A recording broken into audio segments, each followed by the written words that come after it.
Bonjour bien-aimés dans le Seigneur. J'espère que vous allez bien et que vous vous réveillez très bien. Que le Seigneur vous bénisse. Ce matin, nous sommes en train de continuer les enseignements sur le livre de Corinthiens.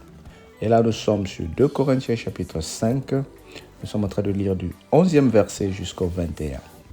Nous lisons au nom du Seigneur. Connaissant donc la crainte du Seigneur, nous cherchons à convaincre les hommes. Dieu nous connaît et j'espère que vos consciences,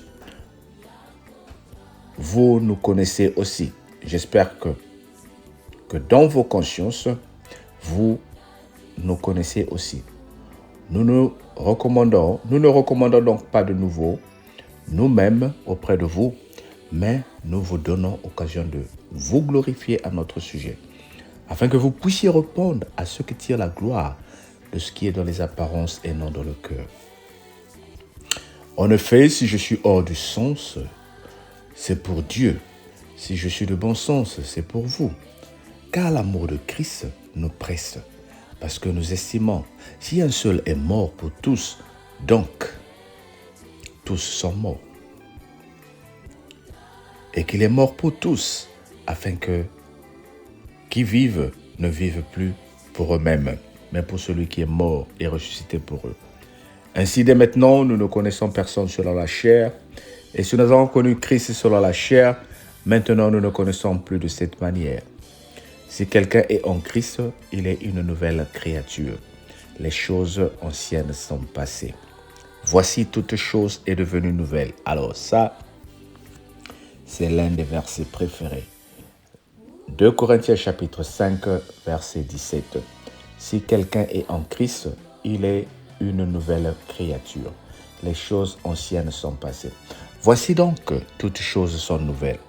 Et cela vient de Dieu, qui nous a réconciliés avec lui par Christ et qui nous a donné le ministère de la réconciliation. Car Dieu était en Christ, réconciliant le monde avec lui-même, en n'imputant point aux hommes leur offense. Il a mis en nous la parole de la réconciliation. Le verset 20. Nous faisons donc les fonctions d'ambassadeurs pour Christ, comme si Dieu exhortait par nous. Nous nous en supplions au nom du Seigneur. Soyez réconciliés avec Dieu. Celui qui n'a point connu le péché, il a fait devenir péché pour nous, afin que nous devenions en lui justice de Dieu. Quelle très belle parole. Quelle très belle parole. Si quelqu'un est en Christ, il est une nouvelle créature. Oh, cette parole ce matin nous interpelle à penser à plusieurs personnes qui vivent la condamnation. Nous pensons à plusieurs personnes qui vivent dans leur passé. C'est-à-dire les choses ne marchent pas parce qu'il y a un blocage. C'est-à-dire les choses ne marchent pas parce que j'ai commis le péché. Je n'arrive pas à avoir d'enfant parce que j'ai avorté. Je n'arrive pas à avoir le travail parce que j'avais refusé un emploi. C'est-à-dire, c'est juste un esprit de culpabilité qui est toutefois dans ta vie. Tu te condamnes. Tu penses que les choses qui t'arrivent sont à cause de ton passé. Le Seigneur est en train de dire ici, si quelqu'un est en Christ, qu'est-ce que cela veut dire? Le fait d'accepter Jésus-Christ comme Seigneur et Sauveur ne veut pas dire que tu es en Christ. Pour être en Christ, il faut vivre comme ce que nous avons prêché mardi sur Facebook, la crainte du péché. Il faut vivre une nouvelle vie. C'est-à-dire, quand tu viens dans le Seigneur, tu es en train de comparer ta vie avec celle du passé. Tu compares ta vie avec celle d'avant. Tu te dis, parce que j'ai donné ma vie à Christ, il y a des choses que je ne peux plus faire. Parce que j'ai donné ma vie à Christ, il y a des choses que je ne peux plus dire. Tu es en Christ. Oh bien-aimé, quelle que soit cette malédiction qui est prononcée sur ta famille, le fait que toi tu viennes en Christ à cause de toi, grâce à tes prières, cette malédiction-là va être brisée. Tu es le Joseph de ta famille. Tu es le David de ta famille. Tu es l'élu de ta famille. Tu es appelé pour apporter le renouveau dans ta famille. Bien-aimé, il faut que grâce à toi que ta famille vive une nouvelle vie. Il faut que grâce à toi que ta famille vive l'évolution. Il faut que grâce à toi que ta famille vive la bénédiction. Oh bien-aimé, si tu es en Christ, tu es devenu une personne nouvelle. Être en Christ, c'est croire que Jésus-Christ sera là pour manifester sa gloire quand j'ai besoin de lui. Être en Christ, c'est croire que Jésus-Christ fera tout quand j'aurai besoin des problèmes. Oh bien-aimé, quand j'aurai besoin des solutions. Quel que soit ce qui peut traverser dans ta vie, il faut tourner les yeux vers lui. Comme dit la parole, je tourne mes yeux vers les montagnes. C'est-à-dire, le psaume 121, quand il est en train de nous dire « Je tourne les yeux vers les montagnes », cela ne veut pas dire que c'est les montagnes qui t'apportent la solution. Vous vous souvenez, nous avons intitulé cette année notre thème « Bouger les montagnes au nom de Jésus par la foi ». Marc 11, verset 23. Quand tu tournes les yeux vers les montagnes, c'est-à-dire les montagnes, ce sont des problèmes qui vont se lever dans ta vie. Et à un moment, tout va marcher dans ton foyer. Mais à un moment, se lève une montagne. À un moment, se lève une contradiction dans ta vie. À un moment, se lève la maladie dans ta vie. Il y aura aussi la mort. Il y aura aussi la séparation. Ce n'est pas parce que nous sommes en Christ que nous allons vivre une vie bénie tout le temps, que nous allons vivre une vie paisible tout le temps. Oui, j'aimerais insister que quelle que soit la situation que tu passes, ta vie est bénie parce que tu es en Christ. Mais quand les problèmes vont venir, quand toi tu vas marcher dans l'ombre de la vallée de la mort, tu ne craindras rien parce que tu es en Christ. Et c'est Christ qui va intervenir pour toi. Il dit, pourquoi tournons-nous les regards inquiets? Ésaïe 43. Pourquoi tournons-nous les regards inquiets? Voilà, il vient pour nous apporter la solution. Voilà, il vient pour intervenir. Bien-aimé, aie la foi, aie la confiance en Dieu. Sois sûr que le Seigneur va toujours intervenir parce que tu es devenu une personne nouvelle. Alors, une personne nouvelle, c'est celle qui a la ferme conviction que Dieu est toujours proche de moi. Que Dieu est toujours proche de moi. Alors, je suis en train de vouloir dire aux gens que nous sommes, il y a des choses que nous devons commencer à instaurer dans nos vies qui ont besoin de donner la gloire à Dieu.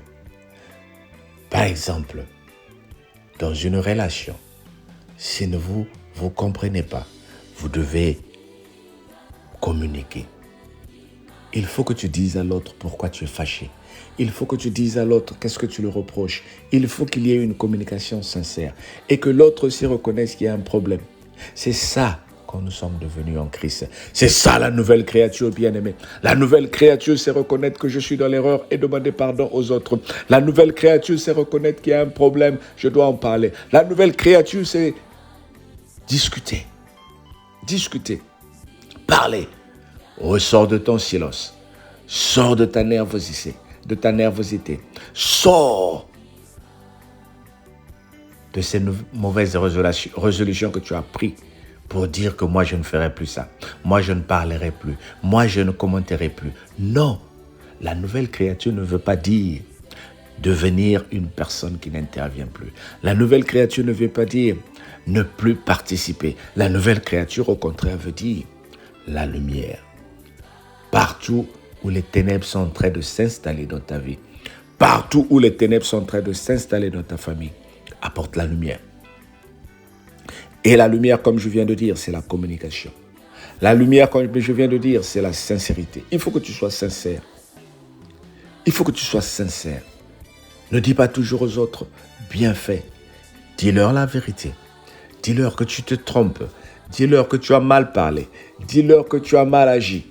Et toi, à qui on dit toutes ces choses-là, accepte qu'il y a une faute pour demander pardon.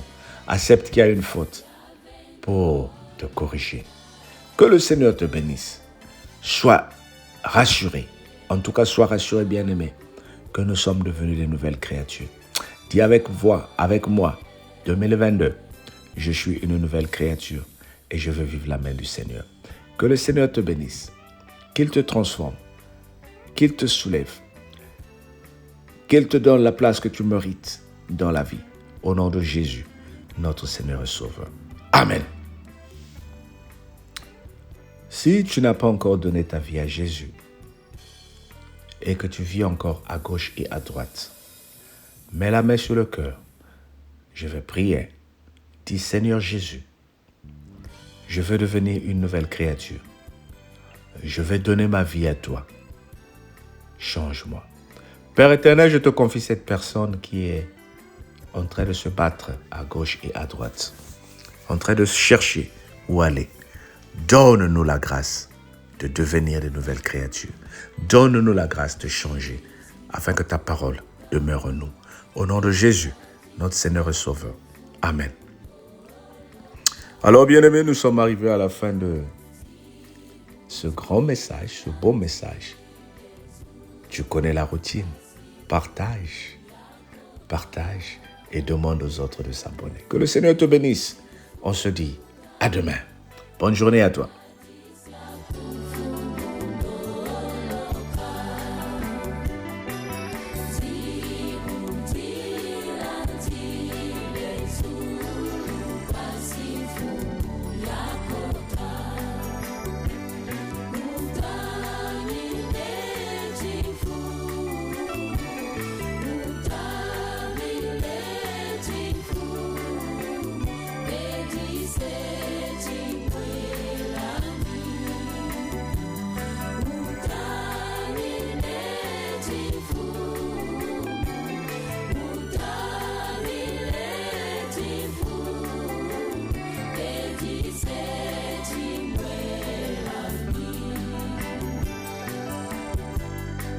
See